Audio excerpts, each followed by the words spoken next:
దేవునికి స్తోత్రం. మీ అందరికీ వందనాలు. ఈ దినం కొరకు ఏర్పరచబడినటువంటి లేఖన భాగం చూసుకుందాం రండి. యోహాను సువార్త 20వ అధ్యాయము 2వ వచనం చదువుకుందాం.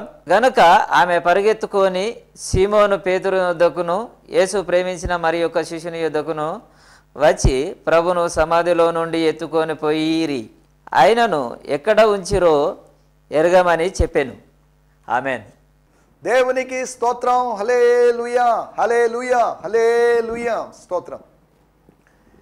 క్రీస్తునందు ప్రియ సహోదరి సహోదరులారా, మీ అందరికీ మన ప్రభువును రక్షకుడైనటువంటి యేసుక్రీస్తు నామములో మీ అందరికీ ప్రత్యేకమైన వందనాలండి. Good morning, have a nice day. Shanti టీవీలో ప్రసారం అవుతున్నటువంటి ఆయన హెచ్చవలసి ఉన్నది, హీ మస్ట్ ఇంక్రీజ్ అనేటువంటి అనుదిన ఆత్మీయ కార్యక్రమం ద్వారా మరొక పర్యాయము మీ గృహాల్లోకి రావడానికి, అనగా మీకు వాక్యం బోధించడానికి, మీ ముందు దేవుని సేవకునిగా నిలబడడానికి దేవుడు నాకు ఇచ్చినట్టే మంచి అవకాశాన్ని బట్టి నేను ప్రభు నామాన్ని మయంపరుస్తున్నాను. శాంతి టీవీలో వచ్చేటువంటి ప్రసంగికులందరిని బట్టి నేను దేవుని నామాన్ని మయంపరుస్తున్నాను. చక్కటి ప్రసంగికులు ఉన్నారు మన నెల్లూరులో, మన ఆంధ్రప్రదేశ్లో మంచి ప్రసంగికులు ఉన్నారు. వారందరిని బట్టి నేను ప్రభు నామాన్ని మయంపరుస్తున్నాను. అదే సమయంలో బోధించేటువంటి మేము దేవోక్తులను బోధించినట్టు బోధించాలి. అంతవరకే కానీ మా సొంత ఆలోచనలు, మా ఇష్టానుసారంగా, మా స్వలాభం కోసం మేము ఏదైనా బోధించడంలో అర్థం లేదు. కనుక దేవుడు మాకు అనుగ్రహించిన ప్రత్యక్షత చొప్పున, దేవుడు మాకు బయలుపరిచిన సత్యములు చొప్పున, దేవుడు మాకు అనుగ్రహించిన జ్ఞానం చొప్పున మేము మీ మధ్యలో బోధిస్తూ ఉన్నాం. ప్రభు కృపను బట్టి వేరువేరు ప్రదేశాల్లో, వేరువేరు రాష్ట్రాల్లో, వేరువేరు జిల్లాల్లో, వేరువేరు కూడికల్లో, యూత్ మీటింగ్స్లో, లేకపోతే స్త్రీల కూడికల్లో, లేకపోతే పాస్టర్స్ మీటింగ్లో, లేకపోతే సంఘ కూడికల్లో, ఉద్యోగ కూడికల్లో, ఇలాగా వేరువేరు కూడికల్లో వాక్యం చెప్పడానికి దేవుడు సహాయం చేస్తున్నాడు. వాక్యం ఒకటే కానీ వేరువేరు వ్యక్తులకి, వేరువేరు కూడికలకి, వేరువేరు స్థలాలకి సరిపోయింది అనే సంగతిని నేను మీకు గుర్తు చేస్తున్నాను. ట్రాన్స్లేషన్స్ వేరుగా ఉండొచ్చేమో కానీ బైబిల్ మొత్తం ఒకటే, బైబిల్ అంతా ఒకటే. దేవుని స్తోత్రం. ఇంగ్లీష్లో సుమారు 500 వరకు తర్జుమాలు ఉన్నాయని తెలియజేయబడింది. 500 డిఫరెంట్ ట్రాన్స్లేషన్స్. దేవుని స్తోత్రం. హల్లెలూయా. ఎన్ని ట్రాన్స్లేషన్ వచ్చినా Bible the content is same. దేవుని స్తోత్రం. హల్లెలూయా. కనుక దేవుని వాక్యం గొప్పది. దేవుని వాక్యాన్ని ధ్యానిస్తూ మనం ముందుకు సాగుదాం. మీ ఉదయకాలపు వ్యక్తిగతమైన ధ్యానం ముగించుకున్నారని నేను భావిస్తున్నాను. మార్నింగ్ స్పిరిచువల్ బ్రేక్ఫాస్ట్ తినేశారా? మీరందరూ క్షేమంగా ఉన్నారా? ఏమైనా ఆర్థిక సమస్యలు, ఏమైనా అనారోగ్యాలు, ఏమైనా మానసికమైన ఒత్తిళ్లకు గురవుతున్నారా? వీటన్నింటి మాతో పంచుకోండి. మీరు పంచుకోవడానికి ఒక ఆత్మీయ సహోదరుడు, స్నేహితుడు ఉన్నాను అనే సంగతి మర్చిపోవద్దు. ఆయన ప్రభువే. అదే సమయంలో ప్రభు ఏర్పాటు చేసినటువంటి, ప్రభు ఎన్నుకున్నటువంటి ఆయన దాసునిగా మీరు మీ విషయాలు, వ్యక్తిగతమైన విషయాలు పంచుకున్నట్టయితే వాటిని గోప్యంగా ఉంచి వాటి కొరకు ఖచ్చితంగా ప్రార్థన చేస్తాం. దేవుడు మీ కుటుంబాల్లో కార్యం చేస్తాడు. యూట్యూబ్లోంచి చూసేవాళ్ళు దయచేసి జ్ఞాపకం చేసుకోండి, దాని కామెంట్ సెక్షన్లో మీ ప్రార్థనా మనవులు పెట్టండి, మీ విమర్శలు పెట్టండి, మీ అభిప్రాయాలు తెలియజేయండి. మీ ప్రశ్నలు ఏమన్నా ఉన్నా కానీ వాటన్నిటి గురించి అక్కడ ప్రస్తావించండి. దేవుని స్తోత్రం. తద్వారా మనం ఒక స్పిరిచువల్ కమ్యూనికేషన్లోకి, ఒక స్పిరిచువల్ ఫెలోషిప్లోకి మనం వెళ్ళొచ్చు. స్పిరిచువల్ ఫెలోషిప్ అంటారు మనదే, మీరు నేను, వాక్యం బోధించే నేను, వాక్యం వినటి మీరు ఒక స్పిరిచువల్ ఫెలోషిప్గా కొనసాగవచ్చు. అనుదినము మీకు వాట్సాప్ ద్వారా కూడా ఒక వాక్య భాగాన్ని, ఒక ప్రామిస్ కావచ్చు, ప్రామిస్ని మీకు పంపించడానికి ప్రయత్నం చేస్తాను. నా వాట్సాప్ నంబర్ల నుండి ఇక్కడ డిస్ప్లే అవుతున్నాయి. నా ఈమెయిల్ ఐడి ఉంది. ఈమెయిల్ ఐడి ద్వారా కూడా మీరు కాంటాక్ట్ చేయొచ్చు. కొన్నిసార్లు ఫోన్ చేసినప్పుడు ఎత్తకపోవచ్చు, ఏదైనా మీటింగ్లో ఉండొచ్చు. కొన్నిసార్లు షూటింగ్ అని వచ్చి 6, 8, 10 మెసేజ్లు ఇచ్చినప్పుడు ఆ టైంలో నా ఫోన్ని ఫ్లైట్ మోడ్లో పెట్టేస్తాను. అప్పుడు కాల్ చేసినా కానీ కాల్ అందుబాటులో లేదనో, స్విచ్ ఆఫ్ అనో ఏదో చెప్తుంది. వాస్తవంగా స్విచ్ ఆఫ్ చేయను. ఈ షూటింగ్కి వచ్చి ఈ వాక్యం ఇలా బోధిస్తున్నప్పుడు ఇలా స్టాప్ వాచ్ పెట్టుకొని నేను టైం చూసుకోవడానికని. కానీ ఫోన్ ఆన్లోనే ఉంది, కానీ ఫోన్ మీరు చేసినా అది అందుబాటులో ఉండదు. అవుట్ ఆఫ్ కవరేజ్ ఏరియానో ఇంకేదైనా వచ్చే అవకాశం ఉంది. ఎందుకు చెప్తున్నానంటే తర్వాత మళ్ళీ ఆన్ చేసుకోబట్టి ఎవరు కాల్స్ వచ్చాయో నేను చూసుకుంటాను. తర్వాత అంతేకాకుండా వాట్సాప్ ద్వారా లేదా ఈమెయిల్ ద్వారా వచ్చే మెసేజ్ నేను చెక్ చేసుకుంటాను. డైలీ చెక్ చేసుకుంటాను. gfihmi2015@gmail.com gfihmi2015@gmail.com. GFI అంటే గిడియోన్ ఫెలోషిప్ ఇంటర్నేషనల్. HMI అంటే హీ మస్ట్ ఇంక్రీజ్. కాబట్టి నన్ను అలా సంప్రదించాల్సిందిగా కోరుతున్నాను. దేవుని స్తోత్రం. నిన్నటి ఎపిసోడ్లో మనం ఆలోచించినట్టు విషయాలు, పునరుత్థానుని కార్యాలు. పునరుత్థానుడైనటువంటి ప్రభు ఏం చేశాడు? పునరుత్థానుడైనటువంటి ప్రభు ఏదైనా చేయగలడు. ఆయనకు అసాధ్యమైన కార్యము లేదు. పునరుత్థానానికి ముందు కూడా ఆయనకు అసాధ్యమైన కార్యం లేదు. పునరుత్థానానికి ముందు ఆయన నీళ్ల మీద నడిచాడు, నీళ్లను ద్రాక్షారసంగా చేశాడు, చనిపోయిన వారిని లేపాడు. పునరుత్థానుడైన తర్వాత కూడా స్తోత్రం. అనగా ఆయన శక్తి నిత్యమైనదే కానీ ఆయన శక్తి కొంతకాలం ఉండేది కాదు, స్వల్పకాలం ఉండేది కాదు. జగత్తుకు పునాది వేయబడక ముందే తనలో ఉన్నటువంటి శక్తి, తరగని శక్తి, నిలిచిపోని శక్తి, అటువంటి శక్తిని దేవుడు కలిగి ఉన్నాడు. దేవునికి స్తోత్రం. సమీపింపరాని తేజస్సులో నివసించే దేవుడు కావచ్చు. కానీ అదే సమయంలో నువ్వు వేడుకుంటే, నువ్వు మొరపెడితే, నీ సమస్యల కోసం ప్రభు సన్నిధికి వచ్చి గోజాడితే సమీపింపరాని తేజస్సులో నివసించేటువంటి దేవుడు దిగి వస్తాడు, కార్యం చేస్తాడు. భక్తుల మొరలు నిర్లక్ష్యం చేసేటువంటి దేవుడు కాదు. భక్తుల యొక్క కన్నీటిని చూసి నవ్వుకునేటువంటి సాడిస్ట్ దేవుడు కాదు మన దేవుడు. కదిలిపోయేటువంటి దేవుడు. He always moves with compassion. God moves with compassion. దేవుని స్తోత్రం. హల్లెలూయా. పునరుత్థానుని యొక్క కార్యాల గురించి మనం ఆలోచిస్తున్నాం. ఆయన ముందుగా చేశాడు. ఏం చేశాడు? రాయిని దొల్లించాడు. అబలల కోసం రాయిని దొల్లించాడు, స్త్రీల కోసం రాయిని దొల్లించాడు. ఎలా రాయిని ఎలా దొల్లించాలి, సమస్యలు ఎలా తొలగించుకోవాలి, సమస్యలను ఎలా పరిష్కరించుకోవాలి అని ఆలోచిస్తున్న నీ కోసం, నువ్వు ఊహించినటి సమయంలో నీ ఆలోచనల కన్నా ముందుగా నీ కోసం రాయిని దొల్లించి, సమస్యలను దొల్లించి, సమస్యలను పక్కకు తప్పించి, సమస్యల్లో నుంచి నువ్వు బయటపడేటట్టుగా, సమస్యల్లో నువ్వు ఒక విజేతగా నిలిచేటట్టు చేయగలడు. దేవుని స్తోత్రం. హల్లెలూయా. నా మాటలు మీకు అర్థమవుతున్నాయి అనుకుంటాను. ఆ స్త్రీలు రాయి దగ్గరికి లేకపోతే సమాధి దగ్గరికి రావడానికి ముందే వారి కోసం రాయిని దొల్లించిన దేవుడు. ఆదాము ప్రపంచంలో అడుగు పెట్టడానికి ముందే, తోటలోకి అడుగు పెట్టడానికి ముందుగానే, తోటలో ప్రవేశించడానికి ముందుగానే ఆయన కొరకు 5 రోజుల్లో అతనికి కావలసినవన్నీ సిద్ధపరిచాడు. సూర్యుడు, చంద్రుడు, ఆకాశాలు, నక్షత్రాలు ఇవన్నీ అతని కోసమే. తోట అతని కోసమే, నదులు అతని కోసమే, సమస్తము అతని కోసమే. తన పోలిక తన స్వరూపము చొప్పున సృష్టించిన వాని కొరకే సమస్తము దేవుడు సిద్ధపరిచాడు. దేవుని స్తోత్రం. హల్లెలూయా. అలాగైతే ఆయన నీ కొరకు నా కొరకు ముందుగా చేస్తున్నాడు, ముందుగా కార్యాలు చేస్తాడు. నీ మాట నాలుక మీదకి రాక మునిపే, అది ఆలోచనల స్థాయిలో ఉన్నప్పుడే దాన్ని అర్థం చేసుకొని దాన్ని వినగలిగినట్టు దేవుడు. స్తోత్రం. హల్లెలూయా. అటు గొప్ప దేవుడిని మనం కలిగి ఉన్నాం. ఒకటి, ఆయన ముందుగా చేశాడని, అనగా రాయిని దొల్లించాడని. రెండోదిగా ముందుగా నిర్ణయించాడు. ఎవరిని? ఎఫెసీ పత్రిక 1వ అధ్యాయంలో ఉన్నట్టుగా ముందుగా నిర్ణయం అనే దాని గురించి, రోమా పత్రిక 8వ అధ్యాయము 30వ వచనంలో ఉన్నట్టు ముందుగా నిర్ణయించడం గురించి నేను మాట్లాడడం లేదు. He decided early to appoint 2 angels to sit in the tomb. ఆ సమాధిలో ఉండడానికి. స్తోత్రం. గబ్రియేలు దేవదూత దేవాలయంలోకి వెళ్ళాడు. గబ్రియేలు దేవదూత మరియమ్మ దగ్గరికి వెళ్ళాడు. ఇవన్నీ బాగానే ఉన్నాయి. సమాధిలో ఉండమని, సమాధిలో కూర్చుండమని చెప్పి 2 దేవదూతలను ఆయన నియమించాడు. అమ్మో, సమాధుల్లో మా వల్ల కాదని అనలేదు. They were ready to do anything for God. దేవదూతలు దేవుని కొరకు ఏదైనా చేయడానికి సిద్ధంగా ఉన్నారు. దేవుని బిడ్డలు కూడా దేవుని కొరకు ఏదైనా చేయడానికి సిద్ధంగా ఉండాలి. మన కొరకు ప్రాణం అర్పించినప్పుడు మనం ఆయన కొరకు ఏదైనా చేయగలిగి ఉండాలి. ఆయన మన కొరకు ప్రాణము పెట్టి ఉండగా మన సహోదరుల కొరకు మనం ప్రాణం పెట్టబద్దులమై ఉన్నాము అని 1 యోహాను పత్రికలో రాయబడింది.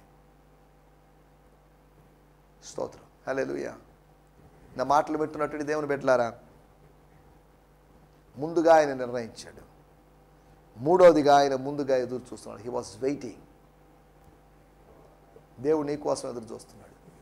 నీ మార్పు కోసం ఎదురు చూస్తున్నాడు. నీ మారు మనసు కోసం ఎదురు చూస్తున్నాడు. నువ్వు తిరిగి రావడం కోసం ఎదురు చూస్తున్నాడు. తప్పిపోయిన కుమారుడు కుమార్తెలాగా తిరిగి రావాలని తాను తండ్రి కనుక చేతులు చాపి పిలుస్తున్నాడు. Come back, no problem. I don't want to hear your confessions. I want you back. నువ్వు సజీవుడిగా నా దగ్గరికి వస్తే చాలు. నీ ఒప్పుకోలు ముఖ్యం కాదు. డబ్బుని ఎలా ఖర్చు చేశాను, ఏ ఊర్లో ఎంత ఖర్చు పెట్టాను, ఎవరి కోసం ఎంత ఖర్చు పెట్టాను, ఆ లెక్కలు రాసి అకౌంట్స్ అని చూపించాల్సిన అవసరం కూడా లేదు. అనగా అకౌంటబిలిటీ ఉండకూడదని కాదు అని అర్థం. తండ్రి కుమారుల మధ్యలో దేవుడు పిలుస్తున్నాడు, వచ్చేయి. ఇప్పటికి ఏం కాలేదు, నో ప్రాబ్లం. నాకు స్నానం లేదు, నో ప్రాబ్లం. నా వస్త్రాలు సరిగా లేవు, నో ప్రాబ్లం. నా చెప్పులు సరిగా లేవు, నో ప్రాబ్లం. నా దగ్గర అసలు డబ్బులే లేవు, no problem. You come back. స్తోత్రం. దేవుడు నిన్ను పిలుస్తున్నాడు. ప్రభువు నిన్ను పిలుస్తున్నాడు. ఈ మాటలు వింటాడు దేవుని బిడ్డలారా. God is calling you. దేవుని స్తోత్రం. ఆయన ముందుగా హీ వాజ్ వెయిటింగ్ ఫర్ అస్.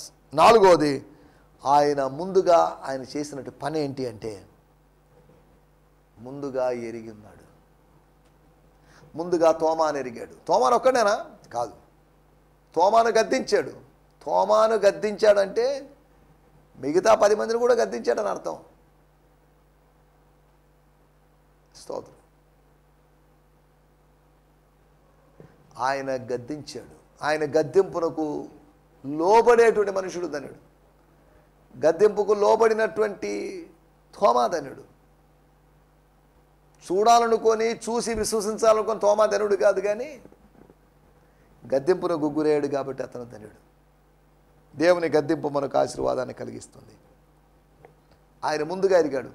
ఆ ట్రిప్, ఆ విజిటేషన్ యోహాను సువార్త 21వ అధ్యాయంలో రాయబడింది. 14వ వచనంలో యేసు మృతుల్లోండి లేచిన తర్వాత శిష్యులకు ప్రత్యక్షమైనది ఇది 3వసారి. అనగా యోహాను సువార్త 20వ అధ్యాయం 26, 27 వచనాల్లో ఉన్నటువంటి ప్రత్యక్షత 2వ ప్రత్యక్షత. అనగా యేసు ప్రభు చనిపోయి తిరిగి లేచి 40 రోజులు నివసించినప్పుడు, 40 రోజులు భూమి మీద ఉన్నప్పుడు 11 సార్లు ప్రత్యక్షతనిచ్చాడు. దాంట్లో భాగంగా 2వసారి కనిపించినట్టు సందర్భం. స్తోత్రం. మొదటిసారి మరియమ్మ కనిపించాడు, మరియమ్మ కోసం. 2వసారి తోమా కోసం. 3వసారి పేతురు కోసం. చూడండి, ఆ ముగ్గురికి ప్రత్యక్షతలు అనుగ్రహించాడు. 1 కొరింథీయులకు రాసిన పత్రిక 15వ అధ్యాయంలో 500 మందికి పైగా సహోదరులు కనిపించాడు రాయబడింది. దేవుని స్తోత్రం. హల్లెలూయా. ఆయన ముందుగా ఎరిగాడు. ముందుగా సమస్తమును ఎరిగినట్టు దేవుడు. ఆయన ముందుగా చేశాడు. ఆయన ముందుగా నిర్ణయించాడు. ఆయన ముందుగా ఎదురు చూశాడు. ముందుగా ఆయన ఎరిగాడని మనం గత ఎపిసోడ్లో మనం చెప్పుకున్నాం. రండి, మన సమయం కొద్దిగా ఉంది. దేవుని వాక్యం ధ్యానించుకోవాలి. స్తోత్రం. హల్లెలూయా. స్తోత్రం. ఈ సమయంలో మన ధ్యానం నిమిత్తమై యోహాను సువార్త 20వ అధ్యాయం 2వ వచనం. కనుక ఆమె పరుగెత్తుకొని సీమోను పేతురును యొద్దకును యేసు ప్రేమించిన మరి యొక్క శిష్యుని యొద్దకును వచ్చి ప్రభువును సమాధిలో నుండి ఎత్తుకొని పోయిరి. ఆయనను ఎక్కడ ఉంచిరో ఎరుగమని చెప్పాను. స్తోత్రం. ఎరుగనని అని ఉండాలి, కానీ ఎరుగమని అని రాయబడింది. ఆ స్త్రీతో పాటు వేరే వాళ్ళు వచ్చారో లేదో మరి మనకు తెలియదు. మిగతా సువార్తలో మనకు ఎలా కనిపిస్తుంది? నేను చదువుతున్నాను. 2 ఇంగ్లీష్ బైబిల్స్లో చదివిన తర్వాత వాడుక భాషలోంచి కూడా చదువుతారు. స్టూడియోలో ఉన్నటువంటి దేవజనులు బ్రదర్ జే ఉదయ్ కుమార్ గారు. దేవుని స్తోత్రం. యోహాను సువార్త 20వ అధ్యాయము 2వ వచనం. అక్కడ రాయబడిన మాటలు ఇలా ఉన్నాయి. స్తోత్రం. She therefore ran and came to Simon Peter and other disciples whom Jesus loved and said to them, they have taken the Lord out of the tomb and we don't know where they have put him. స్తోత్రం. They have taken the lord. వాళ్ళు ఎవరోళ్ళు? రోమీలా, యూదులా, ఎవరోళ్ళు? సరే, ఆమె మనసులో ఎవరున్నారో మనకు తెలియదు. ఆమె చెప్పినట్టు మాటలు చూడండి. They have taken the lord out of the tome, అనగా సమాధిలో నుంచి ఆయన తీసుకున్నారు. రాయి దొల్లించబడిందంటే అంతే కదా దాని అర్థం. రాయిని దొల్లించేసి ఏదో రాజకీయం చేసి ఒకవేళ ఆయన లేస్తాడేమో భయపడిపోయి ఆయన శవాన్ని, దేహాన్ని వాళ్ళు తీసుకొని పోయి ఎక్కడ పెట్టినట్టున్నారు అని అన్నట్టుగా ఏవేవో కీడు శంకించినట్టుంది ఆమెకు. పాపం డిస్టర్బ్ అయింది. 3 రోజులుగా సరిగా నిద్రలేక ఏడుస్తూ ఏడుస్తూ యేసు యొక్క జ్ఞాపకాలు ఆమెను వేధిస్తూ, యేసుతో ఉన్నటువంటి అనుబంధాన్ని మర్చిపోలేక, చాలా మంచి ఆయనండి, చనిపోయాడండి, ఎప్పుడూ చనిపోకుండా ఉండాల్సిందే, అయినా కొద్దిగా ఆవేశపడి ప్రసంగాలు అవి చేశాడండి, అది చేయకుండా ఉంటే బాగుండేది, విశ్రాంతి దినాలు అద్భుతాలు చేయకుంటే బాగుండేది అని ఇలా ఆమె రీజనింగ్ ఏంటో మరి ఆమె ఎలా ఆలోచిందో మనకు తెలియదు. కానీ ఇక్కడ నేను మరలా చదువుతున్నాను బ్రియాన్ సిమ్మన్స్ గారి తర్జుమాలో నుంచి. So she went running as fast as she could to go tell Peter and the other disciple, the one Jesus loved. She told them, they have taken the Lord's body from the tomb and we don't know where he is. ఆమె ఎంత వేగంగా పరిగెత్తగలదో అంత వేగంగా పరిగెత్తిందట. So she went running, ఎక్కడికి? సమాధి దగ్గరికి, లేదా సమాధి దగ్గర నుంచి, as fast as she could, తన వలనైనంతగా మ్యాక్సిమం స్పీడ్లో, వేగం పెంచి. స్తోత్రం. The one Jesus loved, she told them, they have taken the Lord's body from the tomb and we don't know where he is. ఆయన ఎక్కడున్నాడో తెలియదండి, ఆయన లేచాడో లేదో, అసలు ఏంటిదంతా అన్నట్టుగా మాట్లాడింది. వాడుక భాషలో కూడా చదువుదాం. యోహాను సువార్త 20:2. అందువలన ఆమె సీమోను పేతురు దగ్గరకు, యేసు ప్రేమించిన ఇంకొక శిష్యుని దగ్గరకు పరిగెత్తుకుంటూ వెళ్ళి వాళ్ళతో, ఎవరో ప్రభును సమాధి నుండి తీసుకువెళ్ళారు, ఎక్కడ ఉంచారో తెలియదు అని అన్నది. దేవుని స్తోత్రం. హల్లెలూయా. మన టైటిల్ పరుగులు,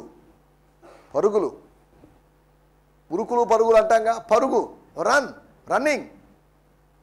పరుగు పందెం కాదు, రన్. పరుగుల గురించి మనం మాట్లాడుకుందాం. విశ్వాసి పరిగెత్తాలి, దేవుని సేవకుడు పరిగెత్తాలి, నడవాలి, పరిగెత్తాలి, ఎగరాలి. నడవడం కన్నా వేగవంతంగా, నడిచినప్పుడు చేరుకున్న దానికన్నా ఎక్కువ దూరం పరిగెత్తినప్పుడు మనం చేరుకోగలం. నడవడానికి పెద్ద శక్తి అవసరం లేదు, కానీ పరిగెత్తడానికి శక్తి కావాలి, కాళ్ళలో శక్తి కావాలి, యాంకిల్స్లో, లేకపోతే ఆ చలమండలం, వీటన్నిటికి బలం కావాలి. దేవుని స్తోత్రం. ఆమె యొక్క పరుగు దేనికోసం? ఆ పరుగు, స్త్రీలు అనేక మంది పరిగెత్తున్నారు. స్త్రీలు పరిగెత్తాలంటే కష్టం, పరిగెత్తగలరు. పాత రోజుల్లో, లేకపోతే అప్పటి రోజుల్లో వాళ్ళకి పొడవైన వస్త్రాలు, అంగీలు ఉండేవి, యాజక వస్త్రాల్లాగా పొడవైనట్టు అంగీలు ఉండేవి. వాటిని వేసుకొని పరిగెత్తడం అంటే కష్టం. లూకా సువార్త 15వ అధ్యాయంలో తండ్రి తన కుమారుడు వస్తున్నాడని అల్లంత దూరం నుంచి గమనించి, అరే కన్ఫర్మ్ చేసుకుని, మన కుమారుడే కదా, చిన్నయ్య గారే కదా అని స్తోత్రం రిసీవ్ చేసుకోవడానికి ఒక వెహికల్ పంపించాడు, ఒక వాహనం పంపించాడని కాదు, తానే వెళ్ళాడు, తానే ఎదుర్కోవడానికి వెళ్ళాడు, తానే పరిగెత్తుకుంటూ వెళ్ళాడు.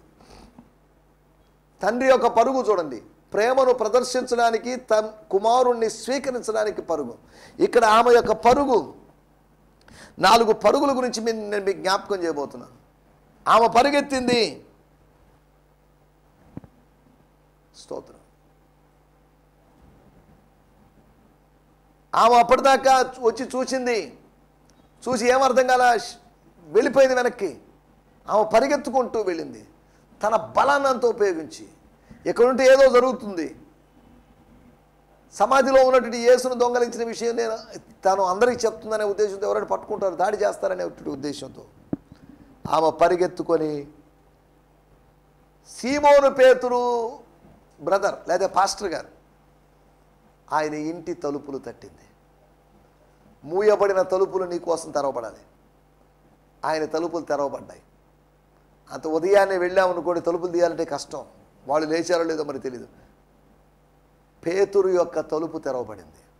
ఏంటి సిస్టర్ ఉదయాన్నే ఏంటి టెన్షన్ పడుతున్నట్టున్నావు, ఏంటి గాబరాగా ఉన్నావు, ఏమైంది, వాట్ హ్యాపెన్ టు యూ, ఏంటి కలవరం, ఏంటి టెన్షన్లు?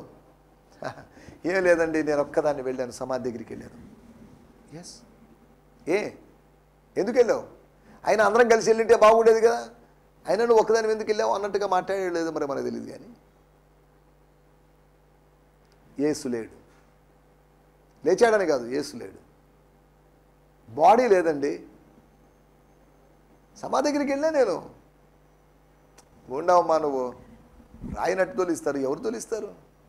ఏమో నాకు తెలియదు, రాయిని ఎవరో దొల్లించారు. ఏమో నీకు తెలియదు, రాయిని ఎవరో దొల్లించారు. ఏమో నీకు తెలియదు, గుర్తుపెట్టుకో. నీళ్ళని ఎవరో ద్రాక్షారసంగా మార్చారు. ఏమో నీకు తెలియదు, రాత్రికి రాత్రే సొరచటం మొలుస్తుంది. ఏమో నీకు తెలియదు, కాకులు కొన్ని ఉదయం సాయంత్రం వస్తున్నాయి ఆహారం కోసం. ఒకరోజు పొరపాటున వచ్చాయనుకున్నావు, 2 రోజులు 3 రోజులు చాలా రోజులు అలా చేసాయి. ఏమో నీకు తెలియదు, కొన్ని కార్యాలు జరగబోతున్నాయి. You don't know, but God will surely do some things for you. హల్లెలూయా.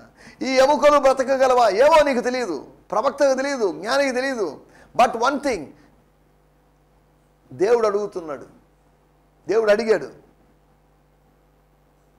దేవుడు అడిగినప్పుడు దేవుడి మనసులో ఏముందో తెలుసా? ఈ శల్యములను సైన్యములుగా మార్చాలి, సైనికులుగా మార్చాలి. అది దేవుని యొక్క ప్రణాళిక. నీ స్థితిని మార్చడానికే నిన్ను ప్రశ్నిస్తున్నాడు. నీ స్థితిని మార్చడానికే నీతో మాట్లాడుతున్నాడు ఆయన. ఎండిపోయిన వాటిలో జీవాన్ని నింపుతున్నాడు, మూలుగనిస్తున్నాడు, వాటిలో చైతన్యాన్ని ఇస్తున్నాడు. గొప్ప సైన్యం వలె అయ్యారంటే గొప్ప సైన్యానికి ఏం కావాలి? ఇప్పుడు ఆయుధాలు కావాలి. తన కార్యాలను చూసి పెరిగినట్టు విశ్వాసమే ఒక ఆయుధంగా మారుతుంది. స్తోత్రం, హల్లెలూయా. మనము దేవుని మీద, యేసు మీద ఉంచినట్టు విశ్వాసం ఒక బలమైన ఆయుధం. విశ్వాస డాలు, ద షీల్డ్ ఆఫ్ ఫెయిత్. అది డిఫెన్సివ్ వెపన్. ఎదుకో మీరు వేస్తున్న దాన్ని అడ్డుకుంటున్నాను. అగ్ని బాణాలు ఆర్పాలి. విశ్వాసం ప్రతి ఒక్కరికి లేదు, కొంతమందికి ఉంది. దేవుడు విశ్వాసాన్ని అనుగ్రహిస్తున్నాడు అనగా దాని అర్థం శత్రువు యొక్క అగ్ని బాణాలు ఆర్పాలి. నువ్వు పాస్టర్వి కావచ్చు, విశ్వాసీ కావచ్చు, బైబిల్ ఉమెన్ కావచ్చు, సువార్థికుడు అపోస్తలుడు కావచ్చు, విశ్వాసం ద్వారా అగ్ని బాణాలను ఆర్పాలి. ఏంటంటే అగ్ని బాణాలు ఎక్కడ ఉన్నాయండి? అగ్ని రథాలు, అగ్ని గుర్రాలు ఉన్నప్పుడు అగ్ని బాణాలు ఎందుకు ఉండవు? అగ్ని బాణాలు ఏం చేయాలి? నువ్వు ఆర్పాలి. ఎలా ఆర్పగలం? ఆర్పే పాసిబిలిటీ ఒకటి ఉంది. ఆర్పడం అసాధ్యమని కాదు, వాటంతటా అవే ఆరిపోవాలని కాదు. అగ్ని బాణాలని దేవుడు ఆర్పివేస్తాడు.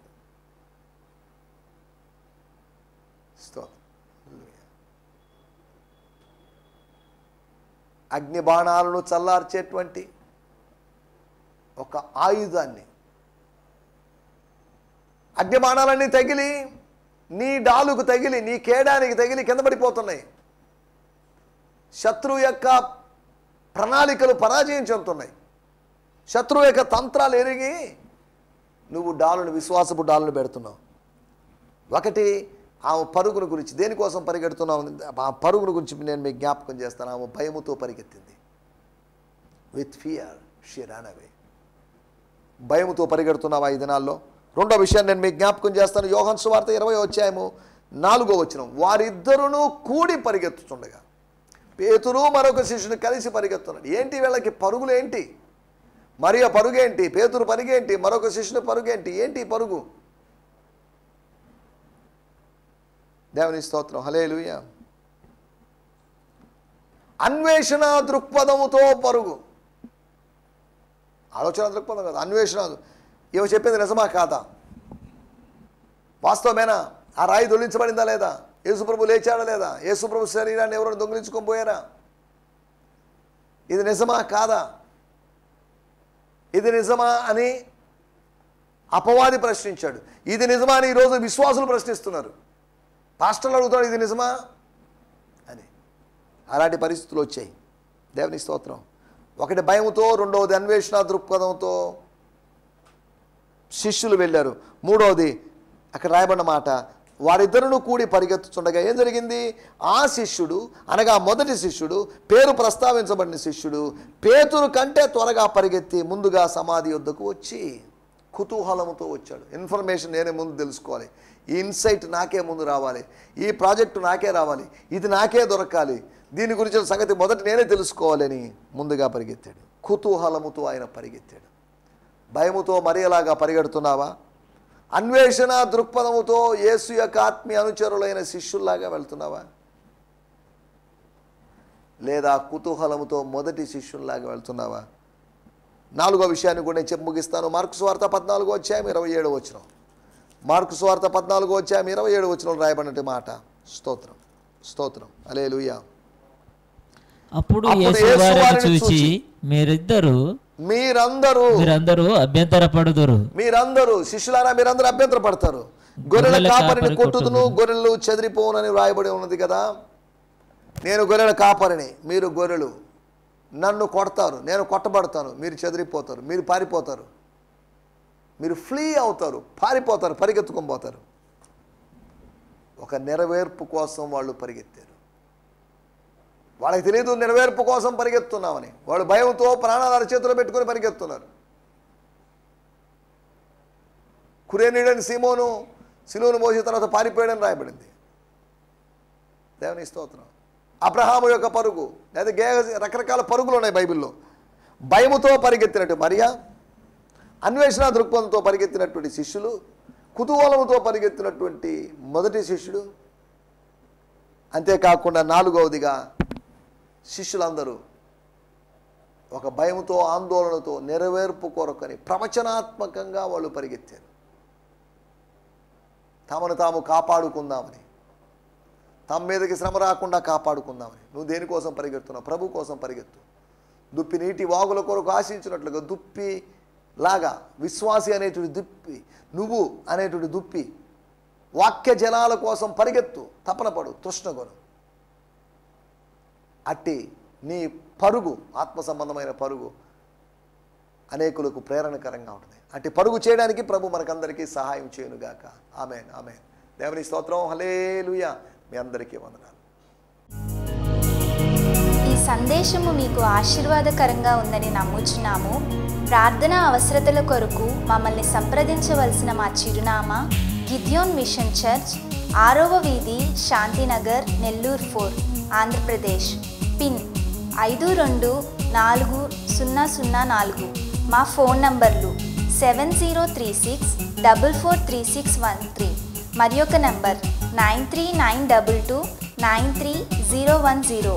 మా ఈమెయిల్ ఐడి gfihmi2015@gmail.com. దేవుడు మిమ్మును ఆశీర్వదించునుగాక. ఆమేన్.